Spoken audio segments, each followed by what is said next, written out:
माँ से बातचीत हो रहा था कि हम इस रूप में है और तुमको इधर से ऐसे ले जाना है। तो बोला हम जितना डेग चलेंगे, जितना आगे बढ़ेंगे उतना खसी लेंगे हम। ये 1705 से भी आगे चलते आ रहा है मंदिर। बहुत दूर दूर के भक्तगण सब आते हैं। मंदिर का जो स्वरूप है, जो माँ जिस रूप में दर्शन दिया है वह रूप है पंचभगनी विषहारा, यानी कि नाग बाबा का स्वरूप था। ये मंदिर बहुत ही पुराना मंदिर है। प्रिया मनोकामनाएं पूरे हुए आए हैं प्रसाद चढ़ाने के लिए। जो मनोकामना होता है पूरा हो जाता है। या देवी सर्वभूतेषु शक्ति रूपेण संसिता नमस्तस्ये नमस्तस्ये नमस्तस्ये नमो नमः। सर्वमंगल मांगल्ये शिवे सर्वार्थ साधिके शरण्ये त्र्यंबके गौरी नारायणी नमस्तुते। नमस्कार, स्वागत है आप सबों का केवी स्टूडियो बेगूसराय में। मैं हूं आपका दोस्त गौरव कुमार पाठक। आज मैं आप सभी दर्शकों से बेगूसराय जिले के एक ऐसे ऐतिहासिक मंदिर की कहानी बताने जा रहा हूं जिसको देख करके आपको गर्व होगा कि हमारे जिले में भी इस तरह का ऐतिहासिक मंदिर है। मां शक्ति स्वरूपा मां पार्वती की बेगूसराय के तेघरा प्रखंड के गौरा में हूं। ऐतिहासिक मंदिर को देख करके मुझे लगा कि वाकई इसके बारे में लोगों को जानना चाहिए। यह इसे पंचभगनी विषहारा स्थान के नाम से जानते हैं और दुर्गा पूजा में यहाँ काफ़ी भीड़ उमड़ती है। और सिर्फ बेगूसराय नहीं, बिहार नहीं, बिहार के बाहर से भी लोग आते हैं अपनी मन्नतें लेकर के माँ शक्ति स्वरूपा के चरणों में सादर निवेदन निवेदित करते हैं, उन्हें नमन करते हैं, उन्हें अभिनंदन करते हैं, वंदन करते हैं और उनका गुणगान करते हुए, भजन करते हुए, उनका ध्यान करते हुए अपनी मन्नतों को लेकर के आते हैं और माँ के आशीर्वाद से उनकी मन्नतें पूरी होती हैं। माँ शक्ति स्वरूपा सबकी कल्याण करने वाली ही संसार की माँ है। तो इस ऐतिहासिक मंदिर के बारे में, इसके इतिहास के बारे में और यहाँ क्या खास है, किनके सहयोग से इस मंदिर की स्थापना हुई, क्या क्या लोक मान्यताएं हैं, क्या कहानी, क्या कथाएं प्रचलित है इस मंदिर को लेकर के, हम वो पूरी जानकारी आप तक पहुंचाएंगे। आप हमारे साथ बने रहेंगे। जो हमारा चैनल है स्टार्स ऑफ बिहार, उसको सब्सक्राइब करेंगे। जो हमारा यूट्यूब चैनल है उसको, और जो हमारा फेसबुक पेज है डॉक्टर रोशन कुमार, आप उसे ज्वाइन करके इस तरह की ऐतिहासिक कहानी को जानेंगे, इस धरोहर को जानेंगे। तो हमारी इस कड़ी में हमारा प्रयास, हमारा धरोहर, हमारे जिले का धरोहर, तो हम इस यहाँ के जो पुजारी हैं हम उनसे बात करेंगे। बाबा, आपका नाम जानना चाहेंगे। प्रभाकर पाठक मेरा नाम हुआ। प्रभाकर पाठक बाबा, आपसे जानना चाहेंगे इस मंदिर के इतिहास के बारे में और इस मंदिर से क्या जुड़ी गाथाएं कथाएं हैं। ये मंदिर जो है बहुत पुरानिक मंदिर है, बहुत पुरानिक है। ये 1705 से भी आगे चलते आ रहा है मंदिर। और ये मंदिर में जो कोई भी आते हैं, हमारे यात्रीगण, बहुत दूर दूर के यात्रीगण आते हैं। हाँ, भक्तगण, बहुत दूर दूर के भक्तगण सब आते हैं। अपने अपने मानसिक लेकर के आते हैं, मान्यता लेकर के आते हैं। फिर वो उन्होंने मान्यता उनका पूरा होता है, फिर दोबारा भी आते हैं, वो मान्यता को पूरा करते हैं। जो कबूलते हैं वो कबूला पूरा करके फिर वापस जाते हैं यहाँ से। किनके द्वारा यह मंदिर स्थापित की गई, इसकी स्थापना के साथ क्या कहानी जुड़ी हुई है। यह इनके स्थापना जो हुआ था वो 1705 ईस्वी ही था उस वक्त में। और ये बाबा गुलाम था उस समय। 1705 में स्थापित हुआ था ये मंदिर। और हमारे कुल के ही आदमी थे, वो हम लोग को बाबा के तुल में लगते हैं। वो बाबा का नाम था बाबा ब्रह्मदत्त पाठक। उन्होंने ही जो है मंदिर में विषहारा माँ को लाई थी। मंदिर का जो स्वरूप है, जो माँ जिस रूप में दर्शन दिया है वह रूप है पंचभगनी विषहारा, यानी कि नाग बाबा का स्वरूप था। और नाग बाबा के रूप में ही ये स्थापना हुए थे उस वक्त में। लेकिन इनकी कृपा है, बहुत पुरान है माँ। ये हम लोग के पूर्वज जो है वो गए थे स्थल, ये बौरना स्थान एक तो बोला जाता है, सहरसा साइड में पड़ता है। वही बौरना में ही जैसे कुछ धरती इंडी पूप करके पूजा करते थे हमारे पूर्वज, जिनका नाम ब्रह्मदत्त पाठक है। और वही पूजा करते थे। और वहाँ जो है वह मनुष्य के रूप में आकर के एक बूढ़ी माँ थी, वो हमेशा उनके नज़दीक पूजा के वक्त में आज करके बैठती थी। अनेक दिन देखते देखते उन्होंने प्रश्न किया, वो माँ जो थी, बूढ़ी जो माँ थी, वो प्रश्न किया कि बाबा आपका घर कहाँ है, आप अपने साथ हमको रखिएगा। तो इन्होंने जैसे बड़ा गंभीर रूप से सोचने लगे भाई ये कौन है, तो ये क्यों मुझसे ये बात पूछ रही है। तो उन्होंने जवाब दिया कि ये ठीक है, तुम अपना रूप दिखा दो तो हम तुमको ले जाएंगे अपने गांव, अपने साथ रखेंगे। तब उन्होंने अपना रूप दिखाया माँ। फिर रूप दिखा करके तब जैसे वो रूप को दिखा, फिर पूजा वूजा किए। तब कि ठीक है, तुम सत्य करो अपने मन में कि हाँ हम तुम्हारे साथ चलेंगे। फिर उन्होंने भी सत्य किया, हमारे पूर्वज भी सत्य किया, ठीक है हम तुमको ले जाएंगे। तो कैसे ले जाइएगा ये भी उनसे कहा गया। तब कहा तुम कैसे जाएगी सो हमको कहो। माँ डायरेक्ट ओपन बात होता था माँ से। यानी आपके जो पूर्वज थे, जो पंडित जी उस समय, उनका सीधा बातचीत हो रहा था माँ से? डायरेक्ट, हाँ डायरेक्ट बातचीत हो रहा था, माँ से बातचीत हो रहा था कि हम इस रूप में हैं और तुमको इधर से ऐसे ले जाना है। तो उन्होंने सत्य किया, ठीक है माँ हम तुमको इसी रूप में ऐसे ही ले जाएंगे। तब उन्होंने सत्य किया तो बोला हम जितना डेग चलेंगे, जितना आगे बढ़ेंगे उतना खस्सी लेंगे हम। तब उन्होंने उस वक्त से ही उतना खस्सी दे करके फिर लाए। फिर यहाँ से वहाँ से लाने के बाद, चलने के बाद, आने के बाद यहाँ से करीब 3 किलोमीटर पीछे बिसर स्थान बोला जाता है, जिसका नाम ये है आपका अलापुर बोला जाता है, बिसर स्थान। वहाँ पर ला करके उनको रखा गया। फिर वहाँ से आकर के अपने ग्रामीण के द्वारा पूछा गया कि भाई आपके गांव में ये इष्ट नहीं है, इष्ट एक ठो ला करके रख दें। तो हमारे ग्रामीण लोग ने जवाब दिया कि ठीक है बाबा, बड़ी धन्यवाद होगा कि आप हमारे गांव में एक ठो इष्ट देवता को ला करके प्राण प्रतिष्ठित कर करके रख रहे हैं, बहुत अच्छा बात है। तब फिर उन्होंने दूसरे दिन हो करके यहाँ से ग्रामीण से पूछने के बाद यहाँ से गए, फिर बिसर स्थान से वो माँ को लाए। तो वहाँ जो पीपल का पेड़ है, बाबा मैं देख रहा हूँ जिस पीपल वृक्ष की ओर आप इशारा कर रहे हैं, काफ़ी विशाल है। हम चाहेंगे उस पीपल का इतिहास।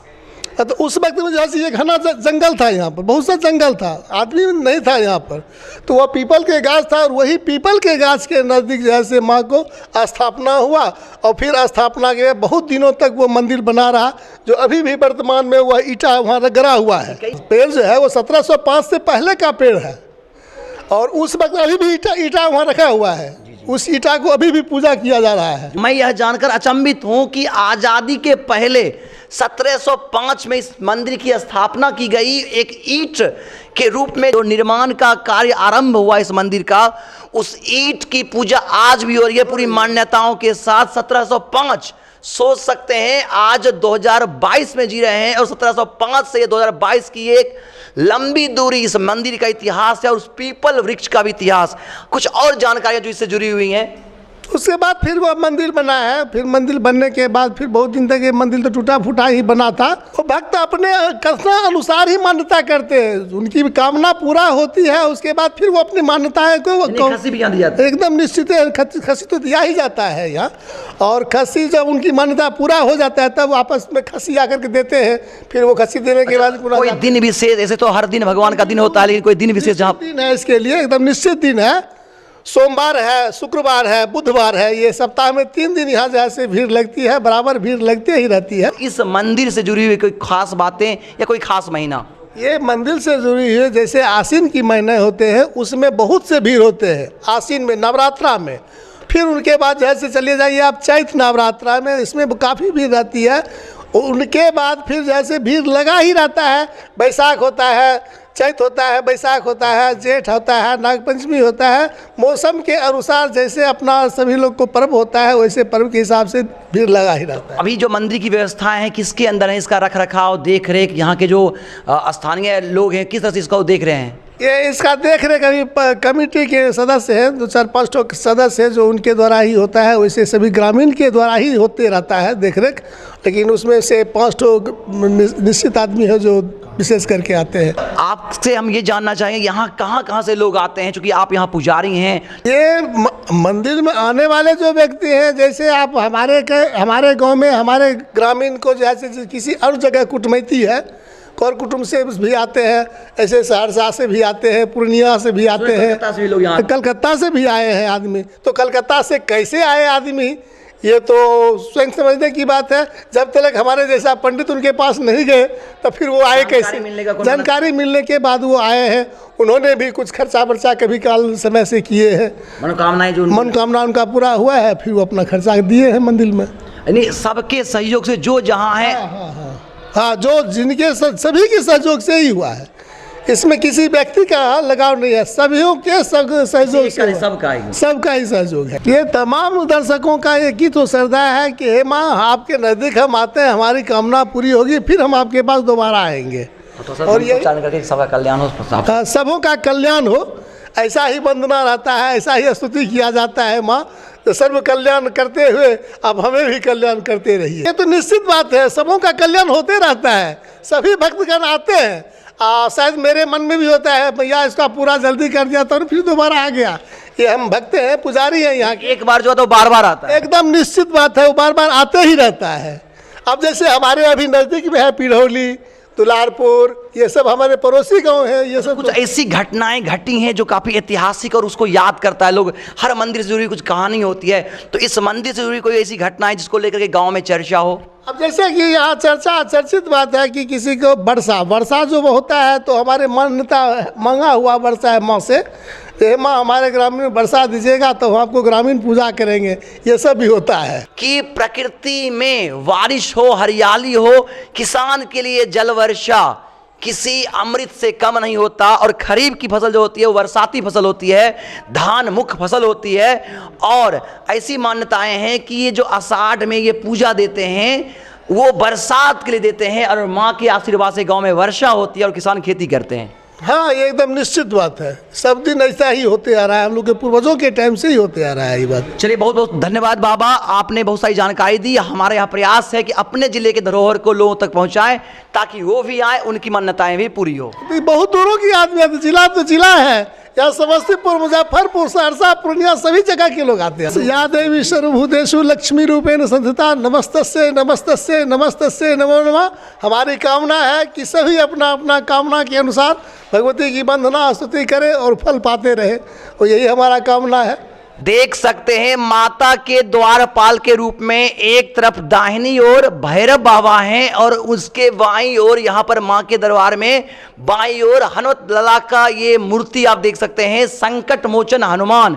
तो आप देख सकते हैं जिस ऐतिहासिक धरोहर, जिस मंदिर के बारे में बता रहे थे कि आज़ादी से पहले जिसका निर्माण हुआ 1705 ईस्वी में, उस ऐतिहासिक विरासत को समेटे हुए शक्ति स्वरूपा माँ का यह मंदिर। और यहाँ पर बाबा बता रहे थे कि पिंड स्वरूप में माता की पूजा होती है, और ये तीन, ऊपर का पिंड, दूसरा और नीचे वाला, तो यानी आप पाँव, शरीर और उनकी माँ की मूर्ति, उनका मुखमंडल, उनका मस्तक, ये तीन पिंड स्वरूप में माता हैं। माँ की कृपा सब पर हो, माँ सबका कल्याण करे। जयंती मंगला काली भद्रकाली कपालिनी दुर्गा क्षमा शिवा धात्री स्वाहा स्वधा नमस्तुते। माँ सबका कल्याण करने वाली है। मंत्रहीनम क्रियाहीनम भक्तिहीनम सुरेश्वरी यद पूजितम मया देवी परिपूर्ण तदस्तु में। कृपा दृष्टि हम पर माँ बरसाएं, हमारे भूल चूक अपराध को माफ करें। माँ जगदम्बा, माँ शक्ति स्वरूपा, आप संसार की प्रतिपालक हैं, इस संसार की रचयिता, पालन करता, और आप ही संसार के संहार करता भी हैं। दुष्टों का संहार करें और संपूर्ण विश्व में सद्भावना हो, धर्म का उत्थान हो और भक्तों का कल्याण हो और अधर्म का नाश हो। यही मनोकामनाएं लेकर के हम यहाँ आज आए थे, और इस कहानी को आप लोगों तक पहुँचाएं ताकि इस ऐतिहासिक धरोहर को, इस ऐतिहासिक मंदिर को लोग जाने। बहुत बहुत धन्यवाद बाबा, आपने आज हमारे साथ अपनी बात साझा की, इस मंदिर के इतिहास को बताया। धन्यवाद। तो यहाँ पर जो मान्यताएं हैं कि मनोकामनाएं पूर्ण होने पर माँ के दरबार में भक्त आते हैं, और जो खस्सी की परंपरा रही है, बलि देने की परंपरा, वो यहाँ होती है। क्या नाम है बाबा आपका और क्या कथाएं हैं? जटाशंकर पाठक। क्या बताना चाहेंगे मंदिर के बारे में? जो आते हैं वो बलिदान देते हैं, किस करते तरह का बलिदान का क्या प्रक्रिया? ढेकुल नहीं चलता है, पूजा भगवती का होता है भीतर में, यहाँ पर खस्सी करता है। ये मंदिर बहुत ही पुराना मंदिर है। मेरा गांव गौड़ा गांव हुआ, इस यहीं पे अवस्थित है।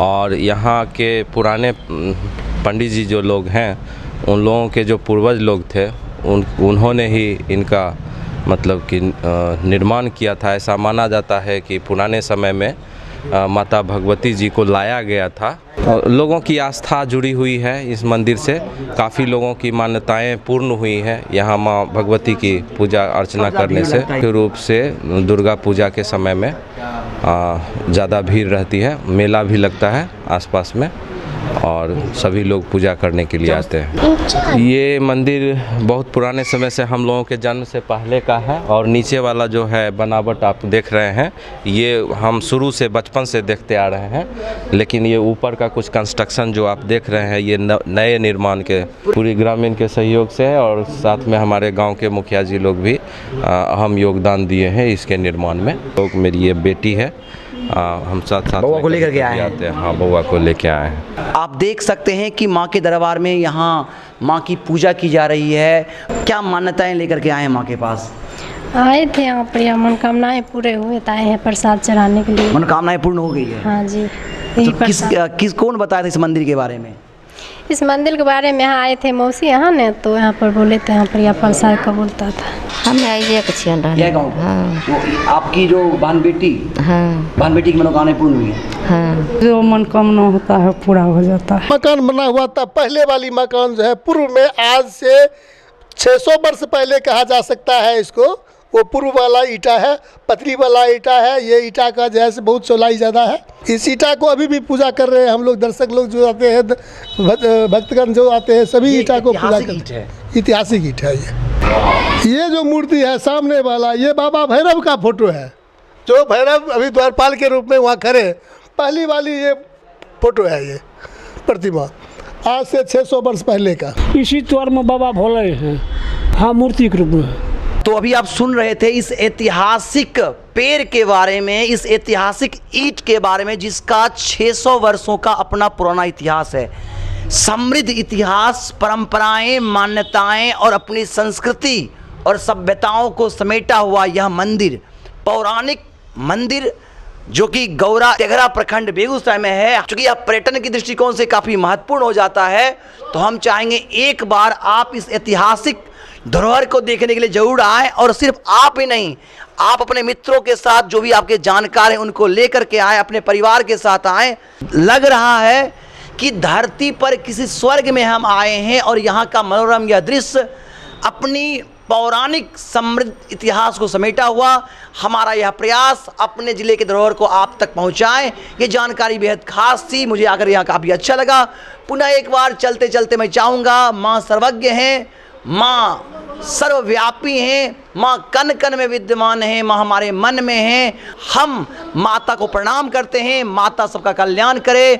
सर्वे भवन्तु सुखिनः, सर्वे सन्तु निरामया, सर्वे भद्राणि पश्यन्तु, माँ कश्चित् दुर्भाग् भवेत्। सबका कल्याण हो, इसी आशा विश्वास के साथ माँ से यही मनोकामना है। मिलते ही नई कहानी के साथ, नई जानकारी के साथ, नए धरोहर के साथ। तब तक के लिए कैमरा रॉकी के साथ मैं गौरव कुमार पाठक, केवी स्टूडियो बेगूसराय।